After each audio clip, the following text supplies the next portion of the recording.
Well, what I found overall was that there is no definitive dividing line between youth lit and young adult.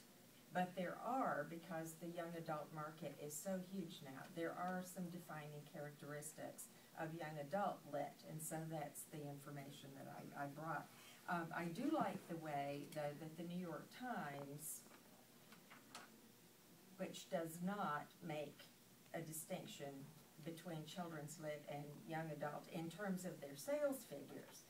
When they print their bestseller list, though, in this category, they put the age range after every book, and that would be very helpful to you. I brought copies if you'd like these, and this would be very helpful if you're choosing lit, if you're choosing something to read, and The Hunger Games, of course, because the movie's coming out. It's #1 again in YA fiction.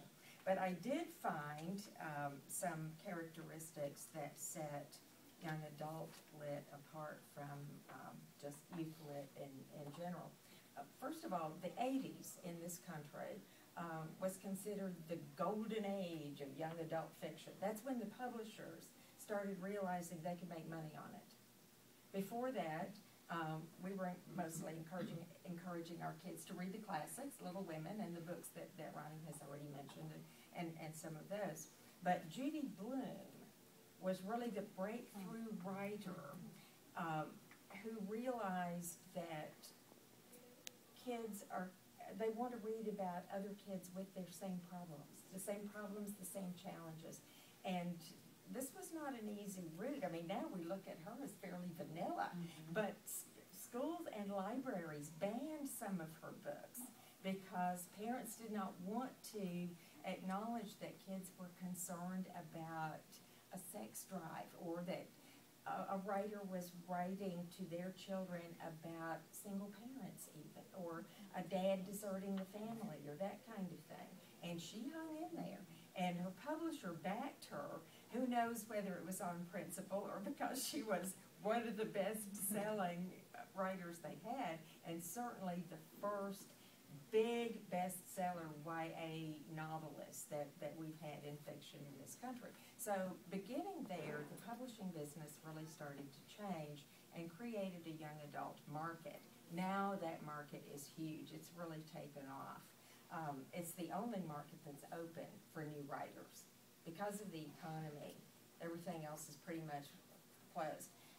You don't see as many novels by new writers, like adult novels by new writers in bookstores as we used to, because publishers feel they really can't take a chance. So they're saving their money, and they are investing in established writers and pushing them to produce more and more books every year, which is why some of our favorite serial writers are not doing as good a job as they used to, because they're being well paid and very pressured to turn out a novel a year, which is, you know, the quality is going to be inconsistent.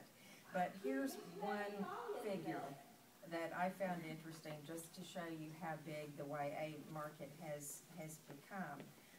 The Hunger Games trilogy beat out in sales in the Amazon research, because that's the best place to look for overall research numbers. The Hunger Games trilogy beat out The Help and The Girl with the Dragon Tattoo in terms of sales figures, which I thought was really interesting.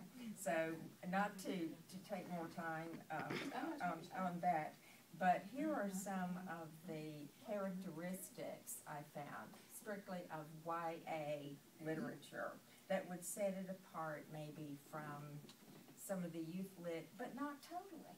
Some of these are, the border is not guarded. There's some back and forth. And the earliest definition of young adult lit was age is, let's see, 12 to 19, which is no help at all. So basically, depending on the child's reading level and the experience and reviews that we read about the literature, I think we're going to find some inconsistencies. But here are some YA fiction characteristics. Multi-themed story, which we certainly find in The Hunger Games. Tension versus shock effect. memorable characters, of course, accurate facts and details. Young readers are very tuned into this. They know when a writer's faking it, getting it wrong, and they will lose respect for that writer immediately if they're just kind of slobbing through it. Unlikely coincidences. Well, you mentioned that with the Hunger Games. Original ideas, and maybe sometimes just an original take on an old idea, which we have, again, several layers with the Hunger Games. Memorable voice, that kind of goes without saying, because identification with the main character is so important in both youth lit and YA. Authentic dialogue, that's another thing you can't fool them on. Authentic dialogue they look for. They like a sense of humor now and then. I didn't find that a lot in the Hunger Games. I found it really depressing and liked it. Characters and issues that young readers can identify with, framed in a language, again, young readers understand. And I was surprised at this third characteristic, emphasizes plot over character, which sets young adult fiction, well, again, we're generalizing, as a genre, apart from literary fiction, which most of us like to read, because the first characteristic of literary fiction is that it's character-driven. And the plot is secondary and sometimes third or fourth down the list of elements. So, again, I brought this list to, if you're interested, and also a list of recommendations, and Ronnie has a list of categories as well. So I think if anybody's interested in this topic, we brought you materials.